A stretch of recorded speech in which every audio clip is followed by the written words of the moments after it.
And this is Soggy Nachos Podcast. My name is Jonell, and what's up, Big Charlie? How you doing, brother? I'm all right. All right. I was doing better before 4 today. o'clock. I'll tell you that. I'll say I was doing better prior to 4 o'clock, but we'll get there. We'll get to that. Frank Nitty, the last king, our reigning champion. How are you, sir?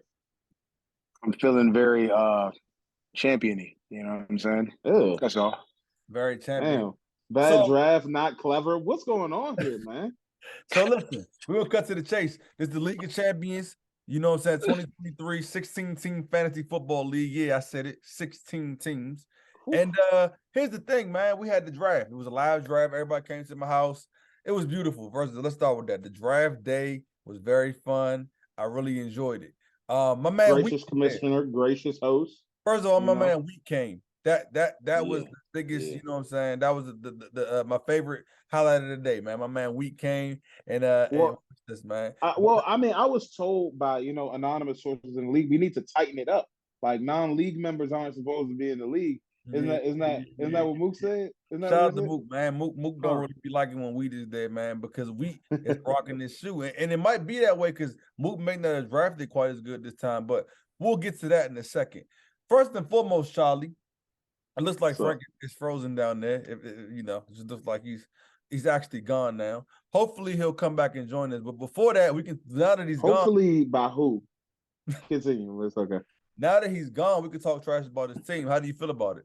Oh man, I wanted to. He's back. Oh, there did my Wi-Fi crap on me? We're about to talk. We're about to talk about your team. We're about to talk bad about your team since you was gone, but you back now. Oh, okay. But no, let's get to the nitty gritty. First of all, like I say, the draft was the party was excellent. I think we all enjoyed ourselves. We had fun. Mm-hmm. You know what I'm saying? The whammy, after like 4 or 5 whammies, I was feeling all right. Yeah, Frank Wi-Fi is not cooperating today, so we will talk about his team. Okay, now, Jamar Chase, Mark Andrews, and Kenneth Walker is how he started this team. First of all, how do you feel about that, Charlie? How did he come out the gate, in your opinion? It was fine. He went chalk at 2. Makes sense. In the second round, me personally, I might have wanted to stack that. Joe Burrow, Jamar Chase, that's just me. I don't know. I think this league has gotten hip. You can tell by the way we drafted that quarterbacks are kind of a big deal nowadays. 16-team league, they're huge. And I thought he would come away with one of them at 2. Joe Burrow goes between his second round and his third round pick. So then he had to stare other quarterback options in the face. He didn't make that move, and they went immediately. Next, Justin Fields, then Justin Herbert, then Trevor Lawrence, all gone within another 10 picks, every single one of them. So he missed out on that run. I thought that was devastating. Kenneth Walker, when you're taking your running backs at that turn, I mean, all of them got a little question marks, whether it's Kenneth Walker, right, Jonathan Taylor, Breece Hall. So like he just took his shot at that running back, and it doesn't. We'll see how it goes. Jonell said he's a handcuff to another running back. But I mean, I don't know. So can I tell you what should I even break down my rationale of what I was thinking there? Sure. Because that was the part of the draft. That was the part of the draft that pissed me off the most. Because after what Charlie's not highlighting is that after he stole who I had already told myself was going to be the last of those quarterbacks that I would take there. Which is your fault. Yeah. You should have traded me. Right. You wouldn't have done it. So anyway, you're not stupid. Anyway, what do you call it? So after that point, I then had to ask myself, how much do I believe in Justin Herbert? And I don't know what it was that just made me remember him in Oregon. And I was like, you know what I'm saying? I just said, I can't. College flashbacks? College flashbacks. I'm like, you know what? I don't want to bake on that. I was like, let me balance my team out. You know what I'm saying? So I said, all right, I'll go for balance and then see if I can't, I don't need to have the best quarterback, you know what I'm saying, I did last year. I could, Let me speak on that. What I do got to respect, Frankie, is this. Okay, if you go out and buy a cheap car, you don't want to get top of the line insurance. That's going to cost too much money. But you also want to get bottom of the barrel insurance. So the fact that you got Jordan Love, is a good bang for your buck for Geno Smith insurance. I think that was a good insurance policy you bought, man. So that's the range. I try to make up if I try to make up for my sins at certain points. That's the thing about the draft, especially in a 16-team league. There's so many different elements to it, and it's like, all right, it could go awry really quickly. But I feel like overall, how do you feel about your Bears tandem of Khalil Herbert and Roschon Johnson? I do like them, but how do you feel about that being your thing? I feel good because to be honest with you, here's the thing: Khalil Herbert is the starter, and I find it funny how people look at things, but I'm not scared or I'm not worried about Deontay Foreman. So it's like I have the two. You better shouldn't backs. be. He's terrible. Right. So that's what I'm saying. So I have the two better backs. So I feel like I'm locked in at an RB position, like there. Like, and that's why I was like, all right, cool. I'll lock myself in and then play around elsewhere. You know what I'm saying? Because there are going to be people that are going to be searching and like running around for quarterbacks, Okay. All right. Look, before we nobody stay else on, sorry for running back. Hold on. Sorry. No, I don't want to stay. John, you can close it out because nobody else gets to blow VA on why they had a bad draft. So I don't want Frank to feel special. Wow. That's a fact. Okay. How do you feel about Charlie's draft, Frank? Tell me about that. Charlie's draft was better on draft day than it is today. I can say that. I can say that much. It's better on draft day than it is today. Charlie did what I expected him to do. He did what I was planning to do for the most part. Because me and Charlie typically draft very similar, have very similar concepts, and he stole a lot of my players. So I actually do like, you know what I'm saying, Charlie's draft. But the one pick that I didn't, necessarily vibe with, So you win some, you lose some, man. That brings me to an interesting point. Sweets asked who was the biggest reach of the draft. Okay.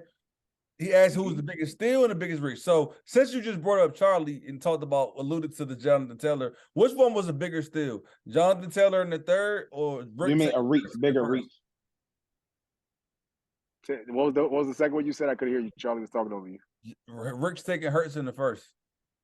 Which one was the bigger? What was the big? It was Rick. It was Rick. Charlie's was close, but it was after still 4 o'clock. After 4 o'clock, it became Charlie. It definitely became Charlie. But if we're analyzing your third round it, pick giving you 0 points for the first 4 weeks is kind of bad. All right, hold on. Yeah. But I'm just saying, initially, I'm not trying to look at it from what we know today. Like I can look at it from where Charlie was looking at it, what he thought was going to be the case, and where Rick drafted Jalen. It was Rick. You know what I'm saying? Because the thing about it, if Rick does, go ahead. No, go ahead. I'll let you. All right. So if those are my only 2 options, then yeah, I will have to go with Jalen. But in a vacuum, I have no problem with Jalen Hurts being the 5th pick in the draft. He put up numbers comparable, like just the same numbers. So as would you take Josh Allen? I would take Pat Mahomes there. It's the same type of situation. Right.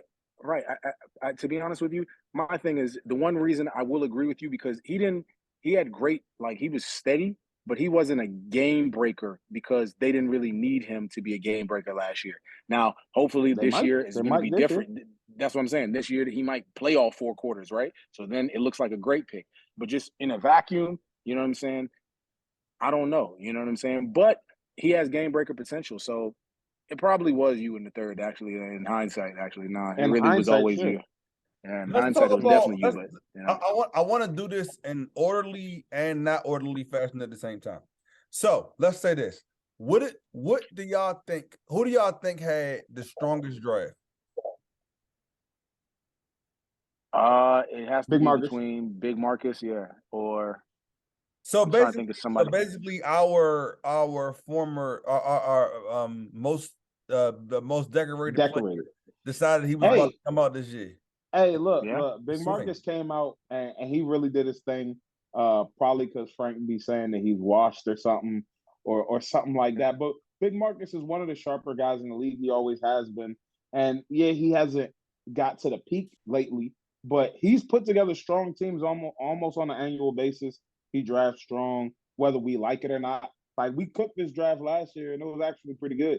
I mean, but let's be fair. You know, we don't know everything because we was cooking Rick's draft last year, and he was one of the best teams in the league. That's what I'm about to say. When I was talking offline to Charlie about Rick's team, I was like, I don't like Rick's team, but I can't disrespect it because I always don't like Rick's team, but his teams be doing better. But see, he does have Jalen, but that's what I'm saying. When you look at this thing, it doesn't feel like he had a first round pick. But then you say, but he took Jalen Hurts. When Jalen starts knocking out them 30s and 40s, it's gonna feel like he got a first round pick. As I was saying, Rick got some type of method to his madness that it leaves me hating his teams every year, and a lot of times he does good. So does he have to? Does he have to select David Njoku each year, or is like he's on the team, but Rick just has to say? Listen, you can't listen. If you do good for Rick at any point in time, there's a 70% chance you'll end up on his team. You know, i.e. Jamal Williams. You know what I'm saying? That's just how it works. It's just how it works. It's just how it works. So, like I said, I told you I'm gonna jump all over the place. What about OB though? OB came Frank, to did you recognize him? Did you know he was in the league? He is in the league. He is in the league. He's in the league, and I know he's in the league now. And I regret that I let him take Justin Herbert. You know what I'm saying? Because I looked at his team. That's all your fault. Yeah. Like it's funny because we talked about Big Marcus, but this is the other. That's like, in my opinion, the next best draft or right there. He's in the upper echelon. Yeah, OB did a good job. OB consistently took players that I wanted. That's how I usually judge who had a really good draft. Who consistently takes players that I want. Took Olave from you. I seen that. Give it away. Olave from you. Olave's all right. I mean, like if he was in a trade or something that he wanted to send, you might entertain it or something. All right. Depends. OB got a strong team. So let's talk about Kelly. All right. So let me tell you a little quick little story about Kelly. So Frank, literally, right, one night about a month ago, right? Frank, I'm talking about I was chilling. I probably slept through the text message and saw it in the morning. Frank, out of nowhere, texts and says, "Hey, Neil, I know you're trying to get Trevor Lawrence in the 4th or 5th round, but I'm not going to do it." Right? I'm like, dang, Frank, you came out of nowhere with that one, right? You know, now mind you, I got Trevor Lawrence in my dynasty league. So, you know, now I know Charlie hates that narrative, but it is what it is. But that being said, I didn't necessarily want him when I won him. I just was, I was gonna play a draft, So, but on draft day, but I know you. But on draft day, and the 4th round came around. I mean, after my 3rd round pick, I was looking at Frank. He was a little distracted. So what I was going to do is say, "Watch when they come back to 4." I'm gonna turn to Frank and say, "Frank, you were right." And then Kelly takes him. Listen, he gave up the better player for the better narrative. I respect it and just couldn't do it. But it's cool. I got Kirk Cousins. I'm good. See, that's the problem. Because you believe that. You really believe that. We'll get to your team after this, but I do have to talk about Kelly's team because you asked about the biggest reach. I think Kelly had the biggest steal getting DK Metcalf in the 4th round. Second biggest. Okay, we'll talk about that. Travis Who's the biggest steal? Going in the second round. Who the biggest steal is. So all right, so we'll talk about Travis Kelce when we get to Mook, okay? But exactly. I'm saying the second biggest actually it might still be the DK Metcalf in the 4th round is a steal like very little. I mean, it's nice, but that's 2 rounds. But Kelce could have been a top 5 pick. Kelce could have been a top 5 pick, and he was taken in the 2nd round. I mean, again, there's a 2-round difference. Like DK Metcalf could have been the 22nd pick. Instead, he was the 45th pick. That's a lot. So I don't know. I mean, I'll be honest with you. I feel like as good as DK is, I feel like that's the range I would have wanted to get him in. You know what I'm saying? Just for like all the question marks. For all the question marks. I skipped them for Deebo Samuel, and I don't even like Deebo Samuel. I wouldn't have done that. That's you. That's Dell. Yeah. That's because y'all don't know that. So since we're at John L, we mentioned John L a couple of times. Don't mention me, bro. Frank, how do you feel about Kirk? How do you feel about John L's team? I said Kirk Cousins. John L said his team is playing Search versus Skins with Kirk Cochain. Look. I'm just telling you. I feel about John L's team how I usually do. Like, you just have to respect him because he's going to do something. You know what I'm saying? So you just like you don't look at it like though you can't evaluate it regularly because you like evaluate with like your eyes and like you just don't do that. You got to like. I'll tell you this: John L loves to be low. He don't like nobody to think highly of his team. He doesn't like it. He doesn't like compliments. He don't know how to live in that environment. So what he does is he throws one or two curveball weird picks into his draft. Debo Samuel. Does Debo Samuel look like he should be on John Elway's team? No, he Absolutely doesn't. not. You know It what's doesn't crazy? make any sense. What's crazy And about that Adam is Thielen. Adam Thielen looks like a fossil. And he just throws him on there, but then he hides Zach Charbonnet. look, He hides Luke Musgrave and Jalen Warren. That's what I'm saying. He got a roster over there. He has He like, ain't fooling me, nigga. because here's the thing, right? And we drafts are drafts, and it's all about value and positioning. But it's like I look at the draft and I analyze like how many of these teams, like players, are really gonna make an impact, like, or have a real good shot to make an impact. And it's like when you see that, then you're like, I can't disrespect it because it might not look as sexy as you want it to look. But that's not what this shit is about. You know what I'm saying? It's not about who has the sexiest looking team. You know what I'm saying? So hey, it is what it is. Like I said, I don't disrespect his draft ever because he wants that. He feeds off that energy, and his team is going to be better than you think it is. So just I'm don't worry. definitely not disrespecting this team. I'm not disrespecting this team, but I will continue to disrespect Kirk Cousins. I'm not. That's fine. That's fine. Keep disrespecting chains if you want. Sweets told me my team is not as good as I think it is, and I never said my team was good, so I don't really know what he's talking about. I didn't say nothing about my team. Speaking of Sweets, what are we doing with Sweets' team? What are we doing with Sweets' team? All right, so Sweets, honestly, listen. If 2023 live drafts had an auto draft, Sweets auto drafted. Yeah, that's a fact. You gonna do my man? That's what Sweets. Why you that's what it was like? Who's auto drafting this team? Wait. What did she say? What did she say? Like that AI not gonna AI. I forgot about that. I forgot about that. That was the AI draft. Yeah, that was the AI draft. Like the pick. Like Aaron Jones is definitely an auto draft pick that you don't take Aaron Jones on purpose there in the second round. No. He took Aaron Jones in the third. He took Aaron Jones in the third. I get it. It just feels auto drafty. I don't know. I like Jalen Waddle. Oh, he already got a Q next to his name. Oh Lord, Tyree going for 2,000. I like Javonte Williams in the sixth though. That's a good pick. No. I really like his draft. That's why it's auto draft. I usually like auto draft. I hate Dak Prescott, but I don't like Dak Prescott. I hate Dak, but he got him late. I just hate Dak. I didn't notice that he had Bijan Robinson on his bench because he's sweet. But the Bijan pick was guaranteed. I think Bijan's gonna spaz. I really do. I like the dart throw at Michael Thomas. Like I like the Tyler Algier. Actually, now that I'm looking at Sweets' draft, right? Notice McKinnon. Sweets had like a real live, like the way people describe Bones draft. I think Sweets is similar. Like I hate every pick he has after round 7, and I don't really like Michael Thomas. I hate Dak. I hate defense in the 9th. Tyler Algier is fine. He's a handcuff. I hate Mooney. I hate no, but Sweet that doesn't make it seem bad. I just don't like the that's an auto draft pick. Actually, look, I really like Sweet's the team. Dallas's defense is probably going to be all right, and I mean they'll be fine. You can send them in a trade though. Michael Thomas is worth the dart throw whether you like him or not. McKinnon is cool. He got the handcuff to his running back. I think it's just Mooney, McKinnon, and Prescott. Chris Godwin. That's a pretty. Chris Godwin is a good pick though. No. His first 6 picks are fire. His first 6 picks are A1 if you ask me. Even getting Waddle that late in the second round is tough. Of course your first 6 picks is gonna be good when AI is on your side. You know what I'm saying? I can't stand all that. But it was. I'm not gonna lie to you. Like it was very annoying. Like to watch him like fiddle and make sure he had everybody like put in so the AI could tell him who the next best player available was. That's why he kept trying to get you to stop. Right, because your Wi-Fi was fucking up. That was fucking up the AI. Wi-Fi was perfect. We're not gonna slow down because your personal draft board ain't showing up. Print out the sheet. I don't know if they ever have Carl, but Mr. Carl came out like this. Nick Chubb, Najee Harris.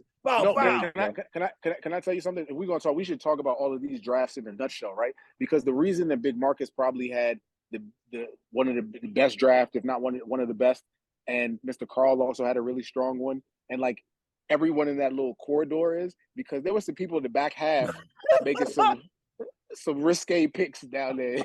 they was out there. Oh, you want to talk about the front half? I'm not. Are you bullying our rookie class? This is not freshman Hobie. I'm not doing none of that. I'm just saying the front half of the draft was moving, and the back half was. You know what? You just after we talk about Mr. Carl, we're gonna move on to the fun stuff. I like Mr. Carl. Mr. Carl drafted like a veteran. He drafted like a Dog, veteran. He didn't heavy take on the punches. two PPR. I mean, I know he knows all PPR, but he just went with, let me get two backs, and then I'm going to do my PPR stuff later. And he waited on quarterback, and I think he got a pretty good one with Daniel Jones fantasy-wise. I think that's a pretty good eighth round. He had a real heavy-handed draft. All of his picks, you saw all of them. Yeah. Every T. Higgins in the third, Brandon Ayuk, nasty. Ayuk in the fourth. He got Dalton. He got Tyler Lock. Like all hard, heavy punches. I really appreciated what Mr. Carl did. And he snagged Elijah Moore in the ninth. He snagged because I mean, we got to be tough. honest. We got to call it what it is. We're trying to figure out the fantasy player that Mr. Carl is.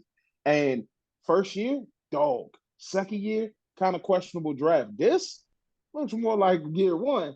So it's kind of exciting. That's a notch in his belt. Draft. There was a couple of strong drafts, but Frank, you were saying it's because where he picked. You said because he picked. Oh, actually, my fault. I want to get there because that's the fun part. Uncle Kel did a good job too. At the top of the draft, he took two good. Like now, don't get me wrong. I'm not saying he has the best team, but his projections are very high. He did. He did what you're supposed to do as a one.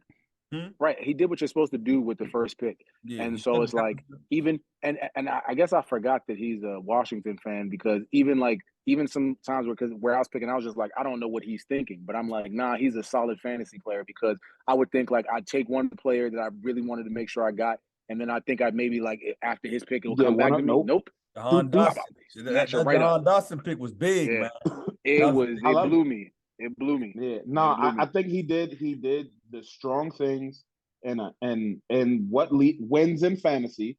He got a top tier receiver, the number one receiver, until Tyreek shows up with 2K, and Justin Jefferson, and then he got Joe Burrow, strong quarterback that wins in this league. It really does. And then he leveled out the team with Ramondre Stevenson. Hopefully, J.K. Dobbins doesn't do too much because I need him not to. And he got Jahan Dotson and Antonio Gibson. Like he put together, and then he took the really. I love the back end of his draft where he took the upside guys. He took Romeo Doubs, who could be the possession guy over there in Green Bay. Kadarius Toney, that he's going to play 5 games, but hopefully he gives you 21 in all 5. He got Rashard Penny late. He got Isaiah Hodgins, who could be the number one wide receiver on the Giants, and then Derek Carr. Charlie love Hodgins. That's his name. Charlie has missed the draft because he loved all the potential. Everything is so potentially like loaded to him. I mean, like once you fill out your roster, he filled out his roster. No, he did, and then he did filled up with big time. If Rashard Penny plays like games, he averages without the Eagles offensive line. Averages like almost 6 yards a carry. Yeah, I get it. It's big time upside. Let's get to the fun part. Let's talk about the back three. Bone, Moot, Sheed. Sitting in the back of the bus is what you said? All right, let me say this. Now, I'll tell you my opinion real quick. Bone and Moot both have the top 2 quarterbacks, if you ask me. They got, they do. But they got Mahomes and Allen. I'm scared of that by themselves. I'm sorry. Y'all can call me soft. I think those are strong players. You are soft because I feel like this league has gotten better to the point where they can't just dominate with just those 2. And I get why you think so. They can't, right. But they will win weeks. The right places. Weeks, yeah. Those are the right places to be strong, in my opinion. I just think I get it. Touch on, running backs are kind of weak. If I had to touch on one of them, did you say Bone running backs are kind of weak? They're a little weak. Nell, what did you say? What was that quote you used to quote Skip Bayless about? Did he say the Giants blew it? Did they blow it? And now what's Sweet say? That's the bar. Bone sweet again.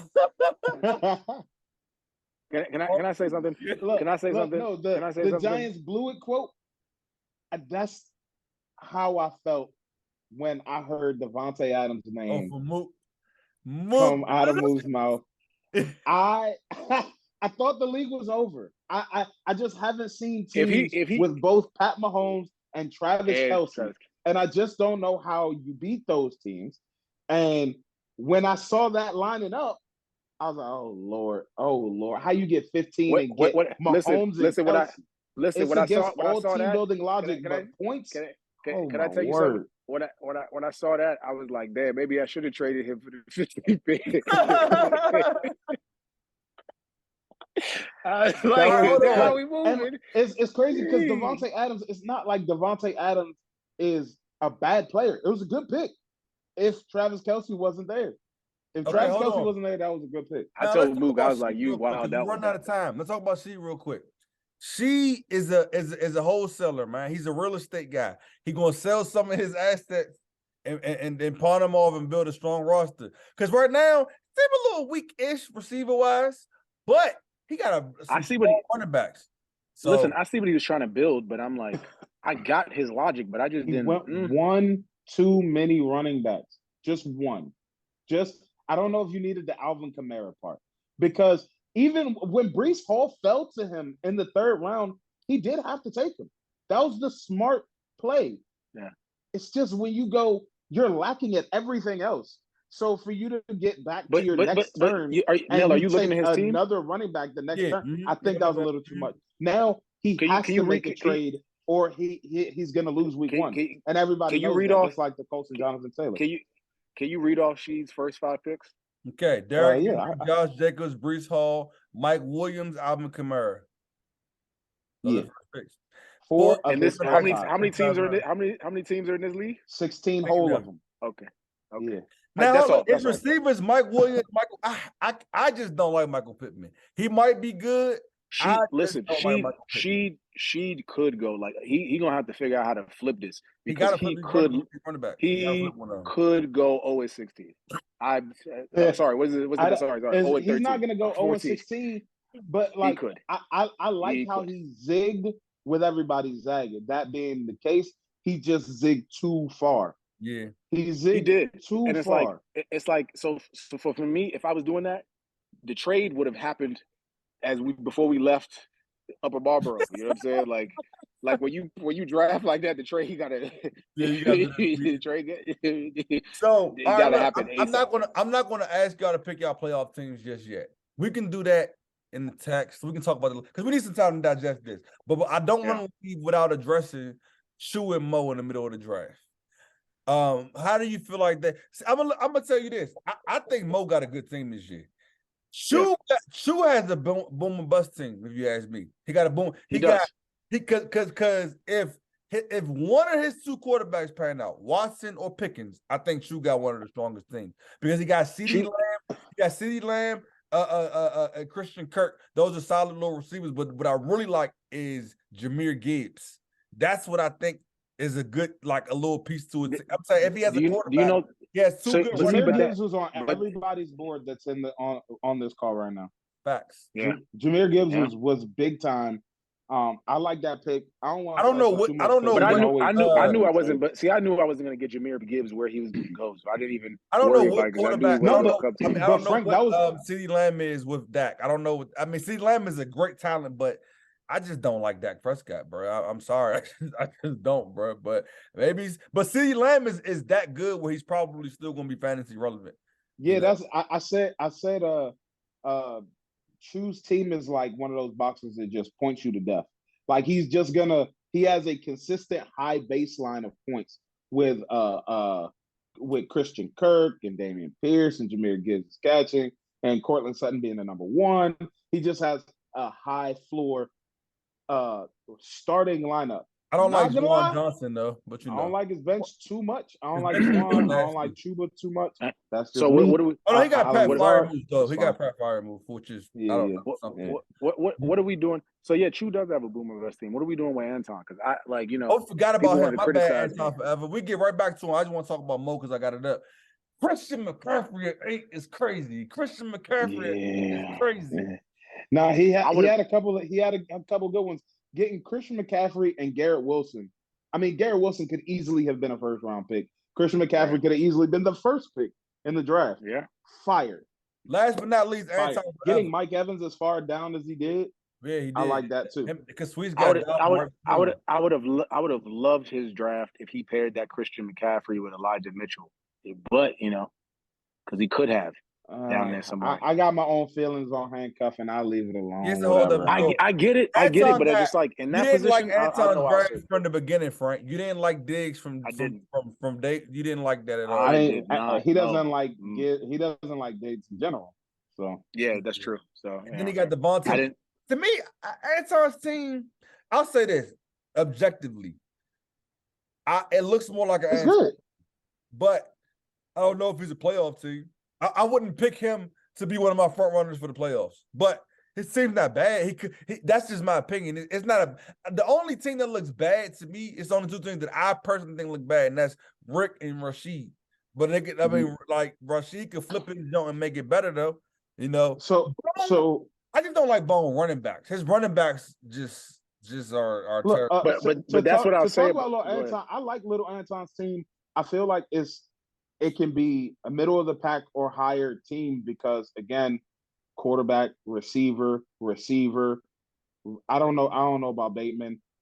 He got a better tight end than John Neal and Dallas Goedert. I got the hot. I personally think he got a pretty decent balanced roster, and I see what he did on his bench. No, you hating on Howell? That's what it is. Yeah, I'm definitely mad. Sam Howell. I wanted to snag him, but he took him. I like Marvin Mims and Jonathan Mingo. Yeah, I personally think Marvin Mims Mingo blew me. is there.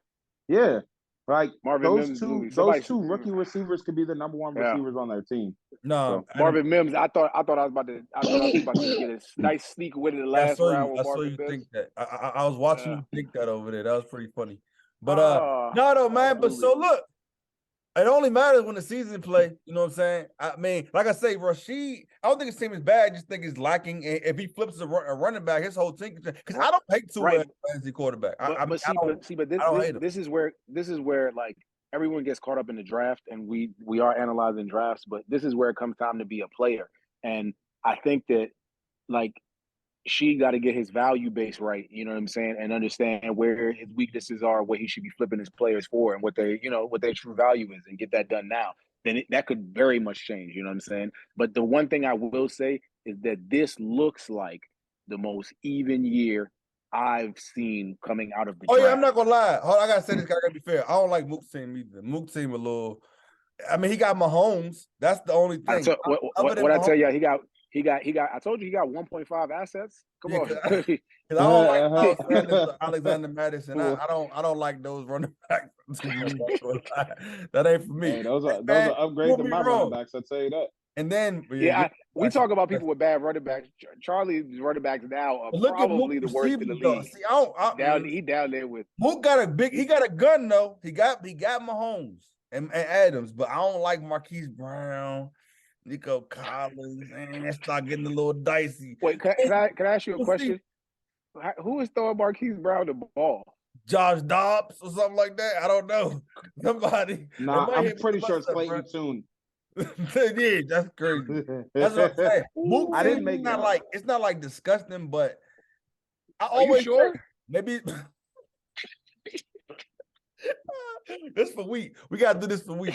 We gotta do this for week, man. Because realistically, all jokes aside, I don't really like too many of these players. I'm gonna lie. Like Mook had the audacity to tell me the idea. I was like, bro, have you seen your team? Like you talking? Have you seen your team? Look, hey, Frank got that extra spicy Cali dip today. But look, you know what about Mook's team is funny though? Like I like Evan Ingram, but like he's relying on Evan Ingram. Like he needs to do good.